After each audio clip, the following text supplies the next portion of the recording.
Métro, partenaire des restaurateurs et commerçants indépendants, vous présente Sud Radio 10h-11h, Ferniaud fait le marché. Bonjour à tous les amis, j'espère que vous n'êtes pas encore partis au marché, parce que je sais que beaucoup font le marché, là, soit avec Sud Radio dans les oreilles, soit juste avant, juste après. En tout cas, ce matin, on va apprendre à cuisiner. Ah oui, vous direz, oui, ça, on le fait depuis toujours, on le fait presque inconsciemment en France. On va attraper des bonnes recettes, on va attraper des bonnes pratiques, mais les bonnes pratiques sont-elles toujours bonnes? Et non! Parfois, les bonnes pratiques, ce qu'on se transmet n'est pas la bonne pratique. Et on va le voir ensemble ce matin avec un personnage que je reçois ici en studio qui est un peu un iconoclaste en cuisine.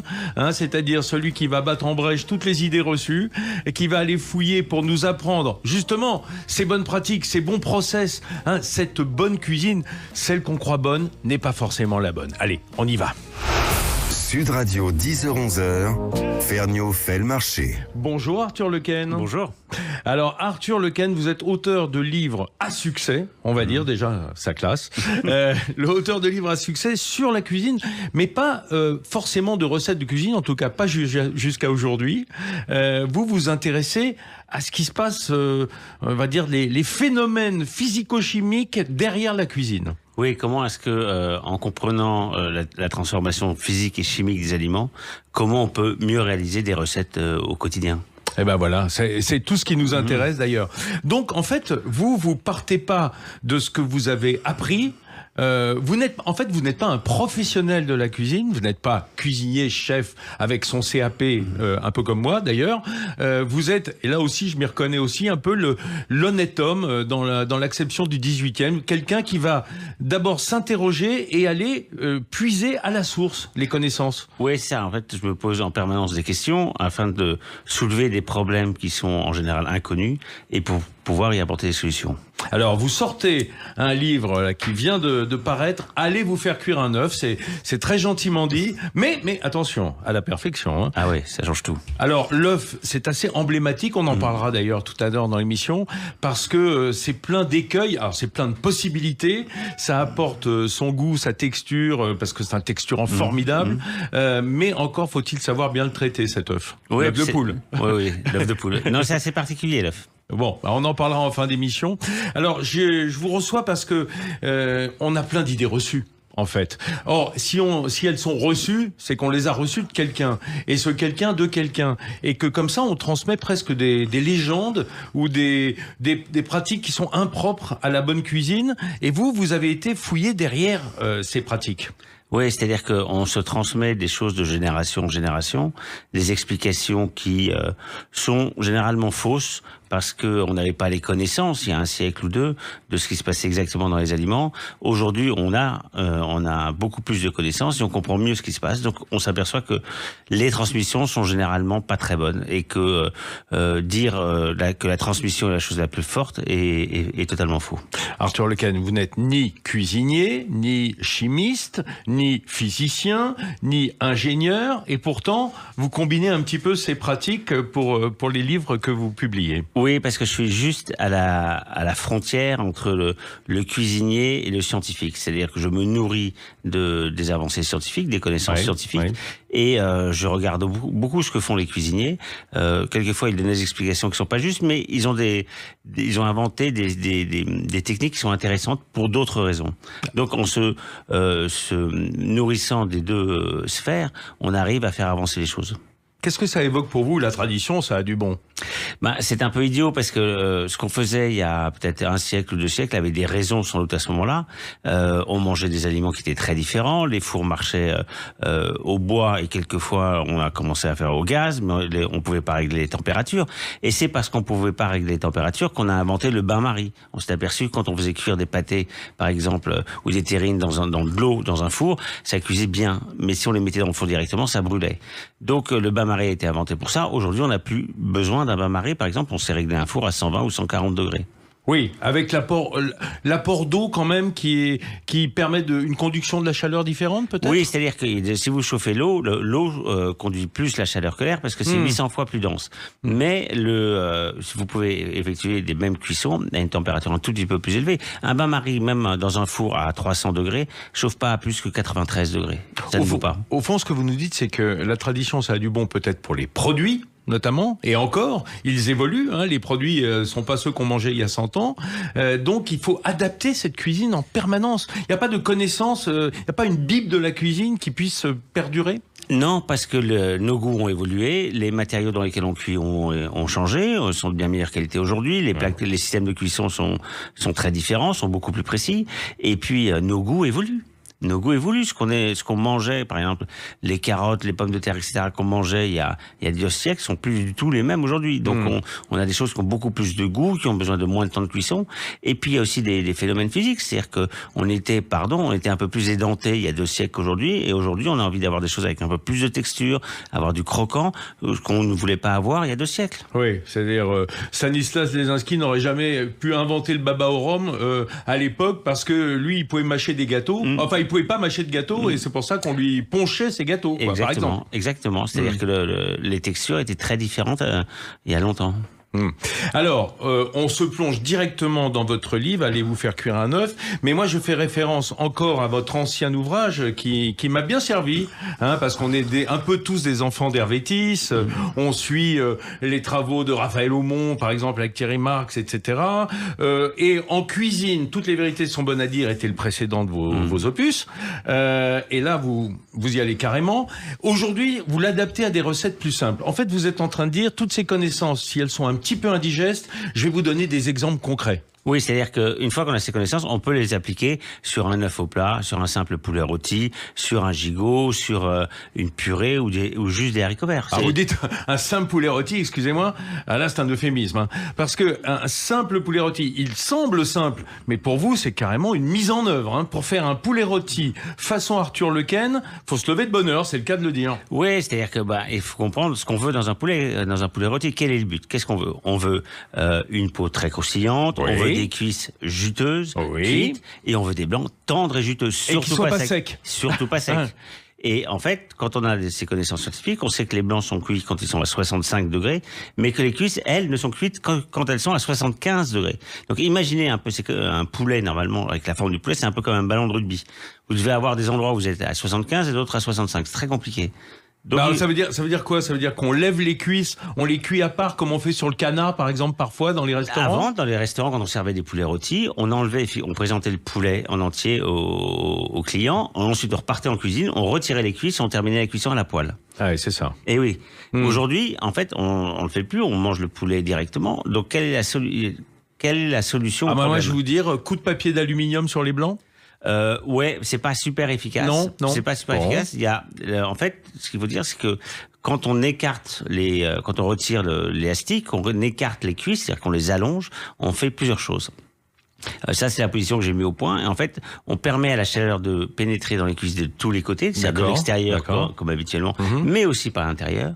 On permet aussi à l'intérieur... ah oui, parce que sinon, elles sont collées au coffre. Sinon, elles sont collées au coffre et donc elles ne cuisent que d'un côté. Elles ne cuisent que d'un côté. Donc, c'est très long à cuire. Donc, pour atteindre 75 degrés dans toute l'épaisseur, c'est extrêmement long. C'est pour ça que les blancs sont secs. Parce qu'ils sont juste trop cuits. C'est tout. Donc, quand vous allongez les cuisses, donc vous permettez à la chaleur de pénétrer des deux côtés, et en plus vous affinez le muscle, comme nous quand on allonge la jambe.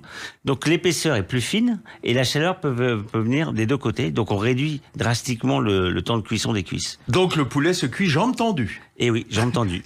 Absolument. Et alors, bon, je ne parle pas d'un autre phénomène qui est très intéressant. Vous préconisez de saler sous la peau les filets, de manière à ce qu'ils soient salés à l'avance. On peut saler les filets sous la peau, mais la vitesse de pénétration du sel est assez lente, contrairement à ce qu'on croit. Ça peut être un peu plus vite sur le poulet que sur la viande rouge, mais il faut saler la veille. Et enfin, une dernière chose très importante, parce que moi j'adore le jus de poulet. Vous dites, on met pas de beurre dessus. Pas de matière grasse sur la peau du poulet. Si, on peut mettre. On peut mettre. Moi, j'arrose le poulet. C'est pour ça que sur la couverture, il y a beaucoup de jus. Mais moi, j'arrose évidemment. Mais ça ne sert pas, en tout cas, à le faire dorer. Si, ça permet. En fait, quand vous arrosez, vous accélérez le transfert de chaleur. Ça, c'est la première chose du corps gras. D'accord. Le corps gras pénètre pas, c'est-à-dire que vous pouvez arroser une viande, ça la nourrit pas, c'est totalement faux. Ça non, surtout avec une peau qui est pratiquement comme une couenne étanche, quoi. Voilà, exactement. Ouais. Ok. Bon, allez, restez avec nous parce qu'on n'en a pas fini avec le poulet, parce que on a parlé du poulet, mais avec le poulet, il faut parler des frites. Et alors là, les frites, c'est encore tout un sujet. À tout de suite. Métro, partenaire des restaurateurs et commerçants indépendants, vous présente Sud Radio 10h-11h, Ferniaud fait le marché. Alors, retour en studio et on salive déjà et on n'a pas beaucoup mangé encore, mais ça viendra tout à l'heure, je vous rassure. Mes amis, on est ce matin avec Arthur Lequesne qui est auteur de livres autour de j'ai un livre de cuisine. Alors oui, ce sont des livres de cuisine, mais pas forcément des livres de recettes, sauf le dernier. Allez vous faire cuire un œuf. C'est sympa parce qu'on se sent tout de suite accueilli dans la cuisine d'Arthur Lequesne. Alors on parlait juste avant du poulet, de la science du poulet. Il faut dire que le poulet rôti en France c'est important, et que moi ça fait longtemps que je les achète plus sur les marchés déjà cuits, sauf pour faire des sandwichs éventuellement. Non, mais même le blanc est trop sec. Le blanc est trop sec, trop cuit, voilà. On a appris à équilibrer entre les cuisses et les filets, le blanc. Maintenant, il y a un truc dont on n'a pas parlé, parce que je vous dis qu'on parlerait des frites pour la garniture, c'est important. Il y a un truc qu'on n'a pas parlé, le jus. Moi, le jus du poulet, je ferais des poulets rien que pour le jus. D'ailleurs, je ferais des viandes rien que pour le jus. Ah oui, non, mais le jus du poulet, c'est quelque chose d'extraordinaire. C'est D'ailleurs, je fais plus de jus tout le temps pour en garder pour les enfants. Alors comment est-ce qu'on fait plus de jus ? Moi, je me suis rendu compte que ça dépendait des poulets, même si on cuit de la même façon. Oui, parce qu'il y a certains poulets, comme certaines races, qui sont plus grasses que d'autres. Par exemple, la Géline de Touraine est un poulet divin. La Dame Noire. Oui, qui est un peu plus gras, donc qui donne un peu plus de jus. Il y a des poulets comme le Cou-Nu qui donne pas trop de jus. Enfin, ça dépend vraiment des races. Mais attendez. Il faut qu'on parle de la même chose. Parce que là, vous êtes en train de me dire, c'est dépendant du gras. Mais le jus, ça n'est pas que du gras. Il y a aussi toutes les réactions de Maillard dans cette eau, tous ces sucs qui vont caraméliser en quelque sorte, s'agglomérer et qu'on va déglacer. Oui, c'est ça. C'est-à-dire que ça dépend comment vous faites cuire. C'est-à-dire que moi, je le fais cuire sur une grille et je mets en dessous des carottes, des oignons. Garniture aromatique. Ouais, coupé très fin. Et puis, j'arrose mon poulet plusieurs fois. Ce qui fait que je ramasse des sucs qui se créent sur la peau et j'en crée d'autres. Donc, j'augmente la richesse de ma sauce comme ça, de mon jus. Et si on lave au fur et à mesure avec un bouillon notre poulet, on déglace la peau du poulet, est-ce qu'il va se reformer Non, parce que si vous mettez du bouillon, c'est donc majoritairement de l'eau, et l'eau, c'est un solvant. Alors, l'eau va, comme c'est un solvant, ça va attirer des sucres, mais vous allez avoir une peau qui va devenir moins croustillante parce qu'elle va être humide. Donc vous allez créer moins de sucre par la suite. Aïe. Bon, il faut arriver à ce stade que on batte en brèche une idée. Il n'y a pas une réaction de Maillard, il y en a plusieurs. Oui, ça, il y en a des Parce millions. qu'on en parle souvent de la réaction de Maillard, mais ce sont les réactions de Maillard. Oui. On peut dire simplement ce que c'est ? C'est une réaction chimique entre des sucres réducteurs et des acides aminés. Bon, c'est un petit peu technique, c'est ce qui fait le doré sur les légumes, sur les viandes. C'est ce qui donne l'odeur du pain, ce qui fait sur la croûte du pain, c'est effectivement le doré des viandes, des légumes ou des poissons. Enfin, c'est ça. Des gratins. Voilà. Oui. Mais attention. Tout ce qui est brun n'est pas obligatoirement réaction de Maillard, voilà. C'est-à-dire que on entend souvent parler de viande caramélisée. C'est totalement faux. Les viandes ne caramélisent pas pour la simple et bonne raison que le caramel provient du saccharose, qui est un sucre particulier. Alors le caramel, ce n'est pas une réaction de Maillard, même si c'est brun. Non, voilà, absolument. Et sapide. Ça s'appelle une caramélisation. C'est autre chose. D'accord. Donc les viandes ne caramélisent pas. La peau du poulet ne caramélise pas. Non, ça ne caramélise pas. Il y a pas de saccharose dedans. D'accord. Eh ben voilà. Certains végétaux caramélisent, mais pas les viandes et pas les poissons. En revanche, si on fait un canard laqué, il caramélise. Oui, là, ça caramélise. Parce qu'on met du sucre sur la peau. Exactement. C'est le sucre qui caramélise. C'est pas. C'est pas la peau. C'est pas la peau. D'accord. On fait une croûte en quelque sorte, une croûte de sucre. Alors c'est très intéressant parce que évidemment que cette réaction de Maillard, elle est le goût du cuit. Enfin, ces réactions de Maillard sont le goût du cuit, cette transformation avec les acides aminés. Les acides aminés, d'ailleurs, c'est un peu la brique élémentaire de la sapidité, du goût, quoi, des arômes. Oui, parce que les acides aminés sont les briques élémentaires des protéines, et ces acides aminés ont beaucoup plus de goût que les protéines. C'est-à-dire, quand vous cassez les protéines, vous développez les saveurs et vous développez le goût. Eh ben voilà, il faut casser. D'ailleurs, c'est l'objet de la digestion. C'est souvent de casser des molécules, notre digestion. Exactement. D'abord par la salive, puis les sucs gastriques, et tout ce bol alimentaire est cassé. Voilà, il est cassé, on le réparera pas. Arthur Lequesne, on parlait de ces réactions de Maillard qui sont si importantes, parce que c'est le goût du cuit, parce que la cuisson, c'est la civilisation, par rapport au monde animal qui mange évidemment ce qu'il trouve. Alors, parfois, ça peut avoir brûlé avec des orages, des incendies de forêt, etc. Mais la plupart de l'alimentation animale, elle est crue.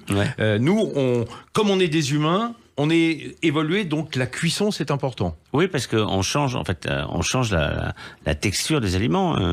Une viande crue est beaucoup plus dure qu'une viande cuite. Donc, indigeste. Oui, et indigeste. S'il y a des haricots verts crus ou des carottes crues, c'est dur aussi.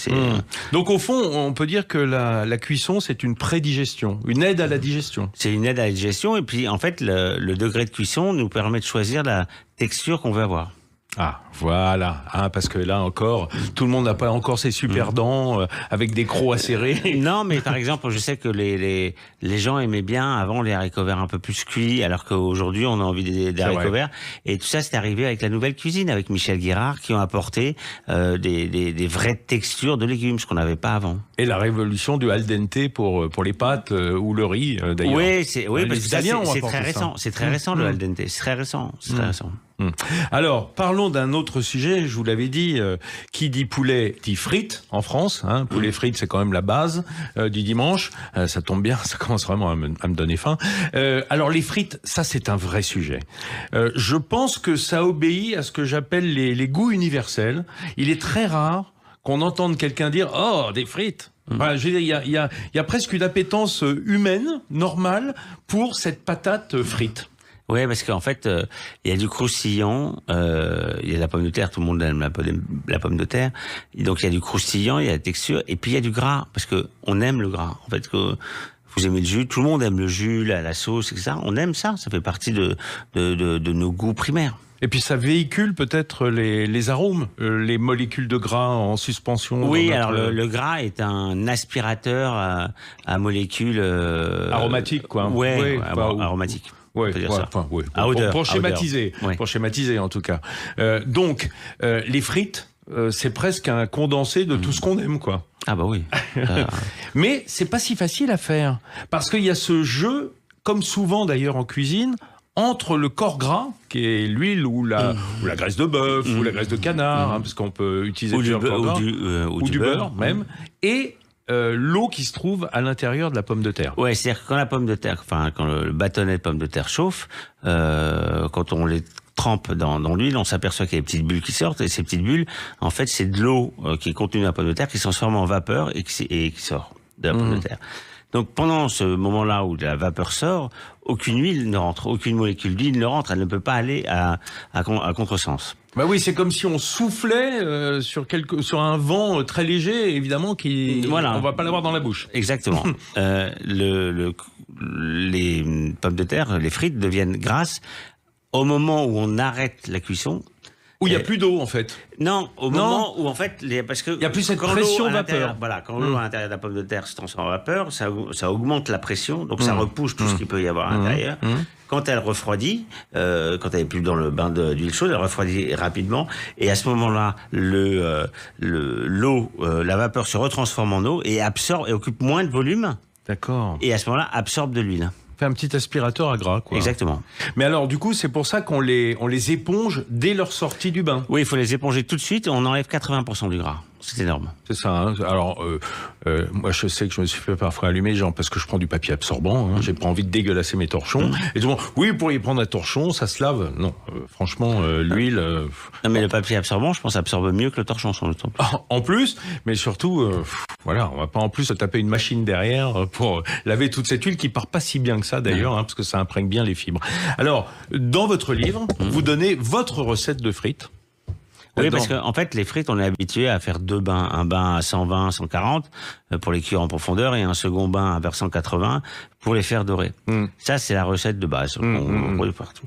Mais si on réfléchit un petit peu à ce qu'on veut et ce qu'on aime dans la frite et quel est le but d'une bonne frite, d'un seul coup, on sait qu'on se rend compte qu'on veut un intérieur extrêmement moelleux qui est en opposition avec un extérieur très croustillant.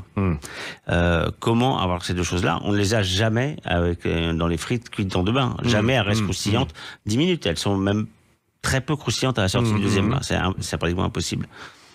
En fait, moi, je les pré-cuis à l'eau. Ah ouais. Je l'ai pré-cuit à l'eau avec un peu de bicarbonate. Qu'est-ce que ça se passe? Moi je le fais pas. Le bicarbonate, je savais pas. Mais... Ah si, c'est extraordinaire. C'est extraordinaire parce que qu'est-ce qui se passe? Le bicarbonate, d'abord, ça va exploser un tout petit peu les cellules à la surface de la frite. Ouais. Donc en explosant les cellules, on augmente la surface. Et si on augmente la surface, on augmente le croustillant.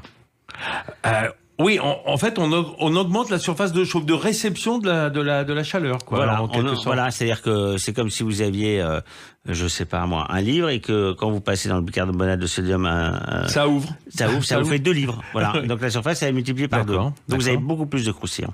Et ensuite, ça rigidifie aussi les cellules en interne, ce qui fait qu'elles vont mieux garder leur rôle à la cuisson. Pourquoi elles vont se resserrer en quelque sorte? Oui, enfin, elles vont pas se resserrer. Ah, on vous a perdu, c'est le bicarbonate. En fait, les cellules vont moins exploser à la cuisson, voilà. Ah, c'est incroyable ça. Bah alors moi je le faisais de le précuire à l'eau parce que c'est déjà une bonne méthode. Ça évite de mettre déjà trop d'huile au départ dans le premier bain. Cela dit, ça change pas grand chose puisque vous nous avez expliqué que ça rentre pas. Mais je ne connaissais pas le coup du bicarbonate à essayer absolument. C'est exceptionnel. En fait, je mets aussi. En fait, il y a différents techniques pour augmenter la surface. Par exemple, pour le poulet rôti, je mets un petit peu de poudre à lever pour les gâteaux, un peu de levure chimique sur la peau pendant 24 heures et là aussi j'augmente la surface.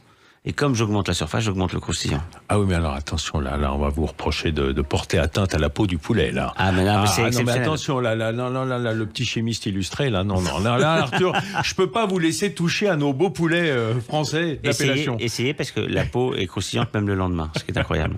Allez, il y a un autre sujet qui divise les Français, c'est le steak. On retrouve dans 1 minute Arthur Lequesne qui va nous dire un petit peu comment cuire nos steaks à la poêle. Vous allez voir, ça dépote. Métro, partenaire des restaurateurs et commerçants indépendants, vous présente Sud Radio 10h-11h, Ferniaud fait le marché. Toujours avec Arthur Lequesne en studio pour vous donner faim. Et ça marche bien, je peux vous dire que ça défile dans le couloir.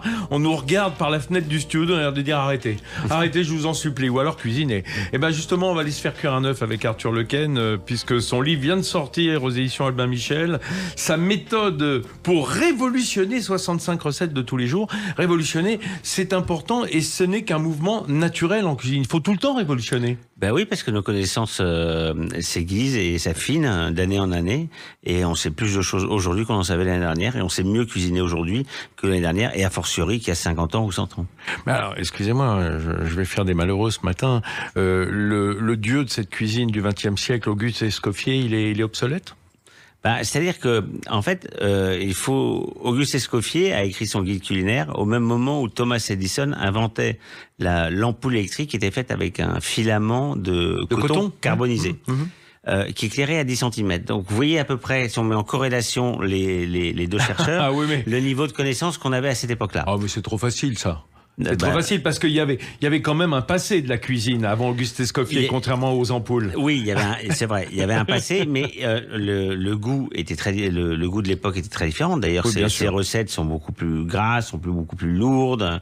Les matériaux utilisés sont pas du tout ceux de maintenant. Les moyens de chauffe étaient très différents. Peu précis, donc on était quand même sur quelque chose de très très les prix aussi, les prix des produits pour les produits. Moi, je pense souvent à l'Alibab, qui est un autre grand livre de cuisine où on fait des garnitures de sauce avec 1 kilo de truffes qu'on jette après, on garde juste le goût. Bon, on n'imagine pas faire ça aujourd'hui, je crois pas. Bon, alors Arthur, on parlait donc du poulet, des frites, qui sont vraiment des je dirais des prérequis de la cuisine française, vraiment là pour le coup, tout le monde doit avoir ça dans son escarcelle. En tout cas, tout bon parent pour les déjeuners du dimanche en famille ou avec les copains. Il y a un autre sujet très important, le steak. Alors, bien qu'il faille en manger moins mais mieux, Ah bah on va en profiter. Moins mais mieux, ça ne veut pas dire uniquement mieux sur le plan de la production, de l'élevage bovin, de l'abattage, du bien-être, etc. C'est aussi mieux le préparer, mieux le cuisiner. Or, ça semble tout bête de poêler un steak. Pourtant, il y a vraiment des choses à ne pas faire. Mais oui, on a souvent des conseils qui sont peu mesurés. Par exemple, on nous entend le boucher veut dire sortez-le 10 minutes, une demi-heure avant. En fin de compte, sortir un steak, par une bonne bavette qui fait 200 grammes, il lui faut, pour revenir à température ambiante, il faut plus de 2 heures. C'est-à-dire que le sortir... Ah oui, ouais, c'est pour énorme. être à cœur à 15 degrés. 19 degrés, il faut 2 heures. Pour une côte de bœuf qui fait 4 cm, il faut 5 heures. Et pour un gigot, il faut 6 heures et demie. Donc le conseil de sortir la viande une demi-heure ou une heure avant est la pire des choses à faire. Et on ne parle pas du sous-vide. Non, on parle pas du sous-vide. C'est la pire des choses parce que l'intérieur d'un steak, au bout d'une demi-heure, va être encore à 7 degrés à peu près, et l'extérieur sera déjà remonté à 14-15. Donc vous allez commencer la cuisson par la partie la plus chaude, avant que la chaleur n'arrive à la partie la plus froide. Donc vous êtes obligé de surcuire une grosse épaisseur de viande avant que la chaleur n'arrive au centre. Mais est-ce que l'hygiénisme ambiant ne lutte pas contre ça, hein, cette peur que les bactéries, cette espèce de monde inconnu, attaquent votre viande à température ambiante. Ça serait complètement interdit dans certaines officines, évidemment. Donc chez soi, on peut le faire. Oui, alors il y a une chose à savoir, c'est-à-dire que les bactéries, les mauvaises bactéries sur le bœuf, par exemple, se trouvent à la surface uniquement et pas à l'intérieur, alors que dans le cochon, elles se trouvent aussi à l'intérieur. Donc vous avez besoin de ramener à température ambiante assez rapidement. Et j'ai mis au point une technique qui ramène, par exemple, un gigot qui nécessite 6h30 normalement pour revenir à température ambiante quand vous le posez. Si vous le mettez dans un sac, genre sac congélation, dans votre évier, sans que le gigot soit en contact avec l'eau directement. Oui. Votre gigot revient à température ambiante en une demi-heure. Mais vous le mettez dans l'eau chaude ? Non, là, vous mettez de l'eau à température ambiante. Ah, parce que l'eau conduit beaucoup mieux la chaleur que l'air. Et oui, parce que l'eau est 800 fois plus dense que l'air. C'est pour ça qu'on peut mettre sa main dans un four à 150 degrés, au milieu du four, mais pas dans l'eau à 100 degrés. Exactement. Et pourtant, dans l'eau à 100 degrés, c'est beaucoup plus froid. C'est incroyable, hein. Oui, mais qu'est-ce que je vous disais en début d'émission ? Il faut la comprendre, cette cuisine, hein. Ce sont des phénomènes physico-chimiques. Si on ne les comprend pas, on peut pas adapter à toutes nos recettes, et le gigot, par exemple. Du coup, c'est pour ça que lorsqu'on a une viande qui est sortie trop tard du réfrigérateur, on obtient ces fameux steaks qui sont tout bruns à l'extérieur avec un espèce d'anneau mal cuit à l'intérieur. Il n'y a pas d'homogénéité dans la viande. Ah non, il n'y a aucune homogénéité, parce qu'en plus, c'est compliqué, parce que quand vous faites cuire, vous asséchez l'extérieur, la chaleur se transmet moins dans un univers sec, donc vous continuez, vous êtes dans un cercle vicieux qui fait que vous êtes obligé de surcuire l'extérieur. Et ça pénètre pas à cœur. Et ça pénètre pas à cœur. Voilà. Donc, c'est pour ça que les cuissons, moi j'utilise jamais de cuisson à 180 degrés au four. Pour moi, c'est la cuisson la plus terrible. C'est la température qu'il faut que j'exècre. Elle est pas assez chaude pour bien faire dorer rapidement, donc elle cuit en profondeur sans dorer. Et moi, je préfère des cuissons à température plus basse, genre 120 degrés, où je laisse la chaleur pénétrer à cœur des morceaux épais. Et je termine avec des cuissons très puissantes pour faire dorer. Sous le grill, oui, très rapidement. D'accord, pour marquer en quelque sorte sa viande. C'est intéressant ce que vous me dites, mais je me pose une question en vous écoutant. Quid des viandes qu'on va faire mijoter au four, par exemple dans une cocotte, etc. Est-ce que à travers la paroi d'une cocotte, parce qu'il y a de l'air forcément dans une cocotte luttée, est-ce qu'elle pourra être saisie quand même ? Est-ce qu'elle pourra cuire à bonne température ? Comment est-ce qu'on calcule la température à l'intérieur d'un récipient ? Alors, d'abord, vous pouvez avoir un thermomètre que vous mettez dans le liquide. Une sonde. Oui, exactement, un thermomètre. Ça, c'est la première chose. Ensuite, si vous avez un four très précis, ça vous donne la température extérieure de la cocotte, mais qui devient la température intérieure au bout de 2 ou 3 heures. Par exemple, quand je veux faire des fonds de bœuf, par exemple, ou quand je fais le pot-au-feu, je le fais cuire au four et je le règle à 72, 74 degrés. D'accord, parce qu'on rappelle que la cuisson, ça commence à 57, pour la plus... Et autour de 60 degrés, on va dire. Ouais. À partir du moment où il y a une transformation par la chaleur. Alors, je réfléchissais à ce que vous me disiez sur la façon de cuire les bœufs, je sais pas moi, braisés ou des pot-au-feu, c'est-à-dire dans un milieu humide. Le pot-au-feu, c'est une cuisson pochée, alors qu'une cuisson braisée, on met dans la vapeur, en fait. Oui, exactement. Et donc, ça donne des sauces bien plus onctueuses. Mais alors, il y a un casse-tête absolu pour moi. Moi, c'est pour ça que je suis toujours fasciné quand je vois arriver sur la table, par exemple, un bœuf Wellington. Parce qu'on a ce feuilletage, on a donc une croûte qui doit être cuite aux alentours de 180 degrés, quand même, 165, 190. Dedans, on a une viande rouge qui doit être, on va dire, chaude, cuite à cœur. Ça, c'est un vrai casse-tête, alors. Alors non, en fait, ça se fait en 2 fois. C'est-à-dire que le Wellington, d'abord, vous faites dorer votre filet. Ouais. Vous faites dorer. Non, le mieux c'est de le saler la veille ou l'avant-veille. Ah, encore, déjà. Ouais, c'est un truc incroyable, on en parlera un petit peu plus tard. Mais ensuite, vous faites dorer très rapidement et dès la sortie du frigo, surtout. Tout de suite. Comme ça, comme votre viande est très froide, la chaleur va pas pénétrer. Vous allez freiner la pénétration de la chaleur. On ne fait que marquer, quoi, l'extérieur. Mais comme la viande est froide, vous allez marquer sur une très petite épaisseur. Ensuite, vous avez la duxelle de champignons. Et autour de la duxelle de champignons qui sera très humide, et qu'il faut assécher. C'est-à-dire qu'il faut la laisser cuire longtemps. Faut qu'elle ait perdu toute son eau. Oui, quoi. pratiquement. Les champignons, c'est 95% d'eau, presque 98%. Donc, il vous faut 20 minutes pour les cuire. Et ensuite, vous entourez ça de jambon cru. Et le jambon cru, en fait, va former une sorte d'imperméable entre l'humidité de la duxelle et de la viande. Pour pas détremper la pâte du dessous. Et il va pas détremper la pâte. Voilà. Ah oui, mais ça c'est drôlement technique. Alors on le fait en cuisine, en grande cuisine classique, on le fait empiriquement. Mais vous, en fait, c'est tout ça que vous décortiquez, c'est comprendre exactement ce qui se passe. Mais vous devriez être au programme des CAP. Je vais commencer à donner des cours effectivement pour les CAP. J'ai été invité par des professeurs. Bien sûr. De l'école Médéric. Ça m'étonne pas. Et oui, mais ils ont une grande ouverture d'esprit parce que ce que je soulève dans mes livres et dans mes travaux est souvent en opposition avec les cours qu'ils doivent donner. Donc ils sont dans une position un peu compliquée parce que ils savent maintenant que les cours qu'ils donnent sont pas toujours justes, donc ils doivent donner aussi un petit peu leur avis.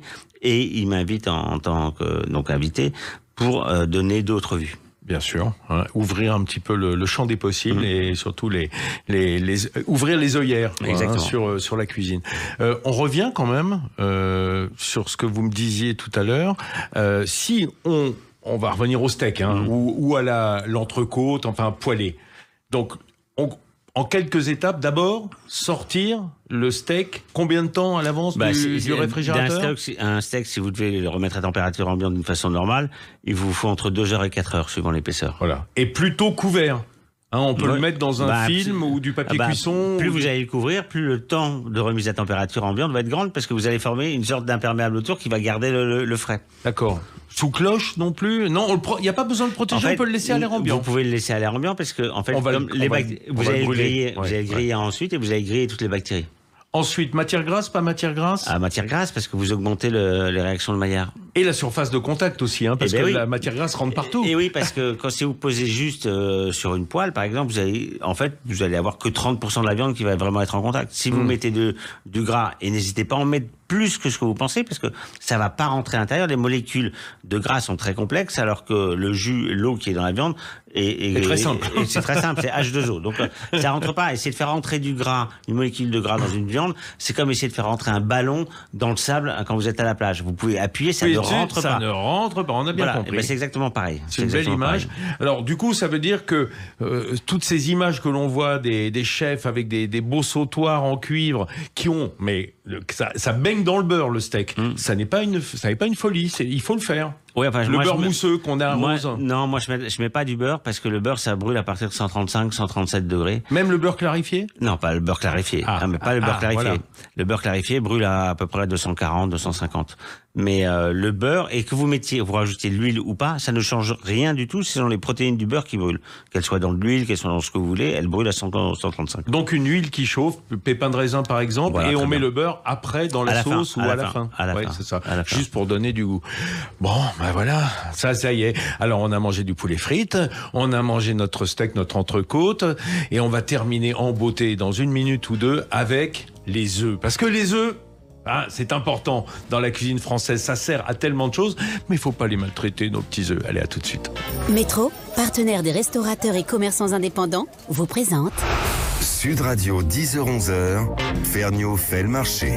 Oui, ce matin, je reçois Arthur Lequesne pour son livre « Allez vous faire cuire un œuf ». C'est tout un programme, c'est un manifeste, on pourrait dire. Il avait déjà publié un autre livre qui s'appelait « En cuisine, toutes les vérités sont bonnes à dire », où il mettait carrément les pieds dans le plat, non sans les avoir lardés avant. Oui, il faut donner du goût à ses pieds, parce que le pied de veau notamment, ça donne de la gélatine, ça donne pas beaucoup de goût.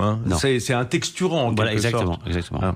Alors on parlait pendant que vous écoutiez autre chose hors micro, on va dire, du sel, parce que ça c'est un vrai sujet aussi, le sel. D'abord, chacun a son goût. Salé, on n'est pas tous sensibles au sel de la même façon. Oui, on perçoit pas le sel de la même façon et suivant le lieu où on se trouve, on le perçoit pas non plus de la même façon. C'est-à-dire qu'en avion, par exemple, on sursale un peu, mais pas trop parce qu'il y a des gens qui ont une perception beaucoup plus sensible que d'autres.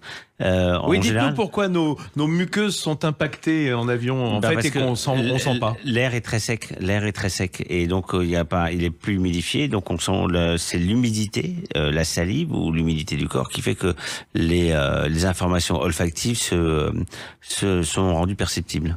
Et quand on sait en plus qu'il n'y a pas de technique de chauffe très élaborée à bord, ce sont des grands fours en quelque sorte à résistance qui chauffent à 220 degrés, qui crament tout, et qu'on sait qu'il faut mettre de l'arôme partout, on comprend pourquoi on a généralement des currys ou des choses comme ça, parce qu'il faut qu'il y ait beaucoup d'épices pour qu'on sente quelque chose. Voilà, exactement. C'est-à-dire que en fait les épices, ça convient à peu près à tout le monde. C'est-à-dire que le sel est peu présent, mais le qu'on aime ou pas, ça va passer. C'est pour ça qu'il y a toujours des cuisines un peu épicées à bord des avions. Alors revenons au sel. Un mot sur le sel. Donc perception différente selon les gens, selon là où on se trouve, selon peut-être notre âge aussi, parce qu'on évolue évidemment au cours de sa vie. Le sel, c'est important parce que c'est l'adjuvant numéro 1 de notre cuisine. Mais on a tendance à pas bien s'en servir. Oui, c'est-à-dire que ça dépend ce qu'on veut faire. Est-ce qu'on veut avoir la sensation de salé au-dessus ou à l'intérieur des aliments ou à l'intérieur des viandes? Vous me disiez, j'adore mettre de la fleur de sel au dernier moment sur mes préparations. De la fleur de sel, du sel de Maldon, qui a une texture un peu pyramidale, qui a du croquant, mais ça c'est pour avoir la matière, et, le croquant, et aussi pour avoir cette petite note salée très légère par-dessus. Mais je sale en avance aussi pour que le sel pénètre à cœur des aliments. Ah oui, sur la viande notamment? Oui, la viande, en fait. Ou le poisson. Oui, le poisson, je sale à peu près. Le poisson, je sale 1 heure avant ou 40 minutes avant, et la viande, je sale suivant l'épaisseur entre 24 heures et 48 heures avant. Ça, c'est important. Ça va changer vraiment la texture. Ah, ça change tout. C'est-à-dire qu'une viande qui est salée longtemps en avance est plus juteuse pour 2 raisons. D'abord, la viande est faite de protéines. Les protéines ont une structure hélicoïdale, c'est-à-dire que c'est un peu comme un ressort. Quand ces protéines chauffent, elles se tordent à la cuisson et donc elles expulsent du jus.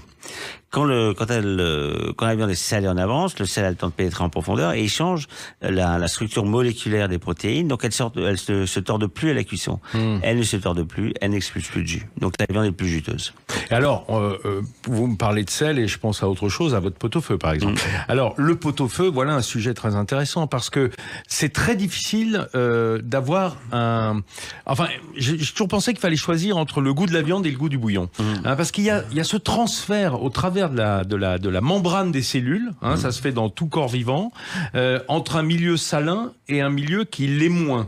C'est-à-dire que l'eau va migrer de la viande vers un bouillon qui serait salé, par exemple. En fait, c'est pas que ça. C'est-à-dire que l'eau est ce qu'on appelle scientifiquement un solvant. C'est-à-dire que vous mettez de la viande dans de l'eau, elle va se devenir en bouillon après la cuisson. Vous mettez des arêtes de poisson, ça va devenir un fumet.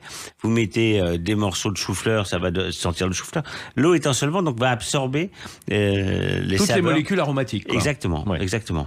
Donc, revenons pas parce qu'on n'aura pas le temps d'en parler, mais vous irez voir dans le livre, vous verrez, vous serez bien servi.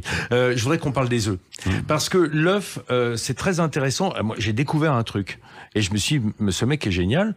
Me suis longtemps posé la question. J'ai d'ailleurs fait des tutos sur les réseaux sociaux sur l'œuf poché, parce que l'œuf poché, c'est un casse-tête pour beaucoup de monde qui n'ose même pas s'y frotter. Et le problème, c'est la fraîcheur, évidemment, parce que plus l'œuf vieillit, plus le blanc va se liquéfier, en quelque sorte. Parce qu'en fait, l'œuf est composé du jaune, d'un blanc un peu ferme qui est autour du jaune, et d'un blanc un peu moins épais qui occupe le reste de l'espace. Plus le temps passe, plus ce blanc se liquéfie. C'est-à-dire que c'est lui, quand vous allez pocher l'œuf, qui va partir en filament dans tous les sens. C'est ça. Donc il vous faut un œuf soit extrêmement frais, 2-3 jours après la ponte. Alors là, c'est extraordinaire. C'est rare. Et c'est très rare. Soit, en fait, la solution, c'est de passer l'œuf à travers un chinois. Ce qui fait passoire, quoi. Ouais, voilà, exactement. Ce qui fait que le blanc liquéfié, lui, va passer à travers. Et votre œuf va rester avec son blanc épais. Alors, vous aurez moins de blanc, mais du bon blanc. Et oui, vous allez avoir du blanc qui va rester bien presque collé au jaune et qui va enrober votre jaune. Alors, on le voit bien hein, quand on se fait un œuf au plat, il y a une sorte de dôme blanc autour du jaune. Exactement. Et après, ça s'étale. Ça s'étale et ça devient très fin et c'est très compliqué parce que vous avez du blanc qui va être trop cuit alors que celui qui est juste à côté du jaune est un peu épais et en général vous avez du mal à le cuire parce que d'abord il a du volume, ce qui est la première chose, et la seconde chose c'est que lui il coagule à une température plus élevée que le blanc liquide. Arthur Lequesne, vinaigre ou pas vinaigre dans l'eau de l'œuf poché? Bien sûr, vinaigre, ça aide à la coagulation. Pas de sel, ça change rien, mais du vinaigre. Ça change rien ou ça disperse? Non, ça change rien, ça change rien. Donc ça sale quand même le blanc alors à ce moment-là? Oui, très peu, très peu, il faut en mettre beaucoup. Ouais, mais alors là, c'est carrément la cuisson des pâtes, quoi. Mais ça aussi, on peut en parler. Parce qu'au fond, la pâte et le riz, lorsqu'on les met dans l'eau, elles vont se gorger de cette eau. C'est ça la cuisson d'une pâte. C'est pour ça qu'on dit qu'on prend que 100 grammes de pâte par personne, parce que elles vont absorber. Elles doublent. Oui, entre 2 et 2,7 fois leur poids en eau, ouais. Ouais, si on les cuit bien, c'est que double. Hein. C'est 2,7, ça sent un peu beaucoup cuite. Non, mais ça dépend des pâtes. Ça dépend des pâtes, parce que qui sont faites avec certains blés qui absorbent plus que les autres. Ah, d'accord. Ah, moi, je parlais de blé dur. Hein, oui, non, mais vous avez différents types de blé dur. Vous avez raison, puis il y a des pâtes aux œufs et qui n'ont pas la même texture. Donc c'est pas pareil. Revenons aux œufs. Tout le jeu, c'est d'avoir un jaune qui soit cuit, chaud mais coulant. Hein, donc pas cuit, justement. Un peu épaissi. Un peu épaissi quand même, hein, parce que voilà. Et un blanc qui soit cuit, qui forme une coquille. Voilà. Une coquille, en tout cas une paroi autour du jaune. C'est pas la même température de cuisson les deux. Non, mais c'est pour ça que le blanc coagule à 62 degrés et le jaune 65. Donc ce qu'il faut faire, c'est quand on moi j'ai une technique qui fait que je me pose mon œuf après l'avoir passé dans mon chinois, je le pose dans une tasse et je fais rentrer un tout petit peu d'eau chaude dans la tasse, ce qui fait que l'œuf commence à coaguler. Vous pré-cuisez le tour du blanc. Voilà, exactement. Et ensuite je le fais glisser très délicatement dans une sauteuse, je mets une sauteuse. Et surtout pas eau bouillante ni frémissante, hein, eau chaude, mais c'est tout. Ah bon? Mais oui, parce que si vous mettez de l'eau frémissante ou bouillante, ça bouge, ça disperse. Et oui, ça disperse. Alors que vous êtes dans l'eau chaude, ça disperse pas. Et je rabats mon blanc sur mon jaune, ce qui fait que ça a formé une couche protectrice qui va freiner le transfert de chaleur et votre jaune va cuire moins rapidement que le blanc. Donc ma technique du tourbillon, c'est de la flûte. Non, c'est pas de la flûte, c'est pas du picot non plus, mais ça marche, ça marche. Au moins, ça regroupe un peu au centre. Oui. Non, mais ça marche. C'est important, hein, parce qu'ils ont peur, les auditeurs, de faire des œufs pochés. Hein. L'œuf poché, c'est un peu compliqué. Ouais. C'est un peu compliqué. Mais l'œuf mollet aussi, c'est compliqué. Ouais, alors parce que la juste température, c'est compliqué. Ouais. Moi, j'ai un truc en fait, ce que je fais, ce qui s'appelle habituellement l'œuf parfait qui est cuit à 64 degrés 5. On n'a pas tous ce qu'on appelle des thermoplongeurs, mais qui en sont fait, des bouilloires. Pour 2 œufs, je prends un plat à souffler. Je le remplis d'eau bouillante, je me mets 2 œufs dedans, et une fois que je laisse comme ça, et au bout d'1 heure, mes œufs sont cuits et sont épaissis. Le blanc est épais, à peine coulant, et le jaune est juste légèrement épaissi, c'est parfait. Et les œufs cocottes? C'est à peu près le même système, sauf qu'il y a la crème en plus. Ouais, mais je fais pas au four. Ah, vous le faites au bain-marie? Ouais, au bain-marie. Je croyais que le bain-marie, c'était pas utile maintenant qu'on avait des fours super précis. Oui, sauf que l'œuf cocotte, si vous le faites au four, vous avez le dessus qui va cuire et votre jaune flotte au-dessus du blanc et vous allez faire cuire votre jaune. Ah oui. Oui. Donc il vaut mieux avoir un milieu humide en quelque sorte. Non, c'est pas une question de milieu humide. Il faut éviter de cuire le dessus. C'est ça. Donc pas de grill. Enfin pas de four, pas de four. Mais donc dans une sauteuse au bain-marie et là vous faites cuire que le dessous. Ah là là, dis donc, il y a encore de la mise à niveau, hein, même pour moi, et pourtant je m'y intéresse à ce sujet, hein, de la cuisine. Arthur Lequesne, j'ai envie de dire à ceux qui nous écoutent ce matin, on n'a pas abordé le poisson, et Dieu sait qu'il y a à dire, hein, sur la cuisson et le salage aussi des poissons à l'avance. On n'a pas parlé de légumes, alors qu'évidemment il y a des choses merveilleuses, et j'ai vu les asperges, les haricots verts, ça c'est un vrai sujet. On peut parler aussi de la ratatouille, parce que là c'est chacun son tour, hein, pour les légumes, pour qu'elles soient parfaites. Enfin, moi j'ai envie de vous dire, allez-y, reportez-vous au livre, allez vous faire cuire un œuf, et on n'a même pas parlé de dessert. Et pourtant, hein, ça aussi c'est un sujet important de la cuisine. En tout cas, merci d'être venu me voir. Merci, c'était un grand plaisir. Je crois qu'il va y avoir du podcast autour de cette émission, parce qu'on a raconté trop de choses et on n'a pas eu le temps de. À mon avis, ceux qui écoutaient, ils ont peut-être été distraits, ils n'ont pas pris les notes. Alors, vous pouvez retrouver évidemment en podcast. Voilà, c'est fini, mes amis. Je vous invite évidemment à trouver tout ce qu'on n'a pas eu le temps de vous dire, hein, sur ces fameux podcasts. Et ou dans le livre, allez vous faire cuire un œuf à la perfection, hein, j'ajoute, hein, quand même, parce que important. Sinon on va se sentir ostracisé. Et si vous avez pris l'émission en cours, hein, je vous dis, voilà, pas de problème, sudradio.fr, vous retrouverez tout. Dans 2 minutes, d'autres infos. Les infos de 11h, parce que les infos, on en a donné, hein, presque trop. Après, vous retrouvez, comme tous les dimanches, Alexandre Devecchio en toute vérité. Je vous laisse vous diriger vers la cuisine pour commencer à mettre en pratique ce que vous a dit Arthur, hein, la doigt sur la couture du pantalon. Maintenant, allez vous faire cuire un œuf ou autre chose. Bon dimanche. Sud Radio, Ferniaud fait le marché. Avec Métro, partenaire des restaurateurs et commerçants indépendants.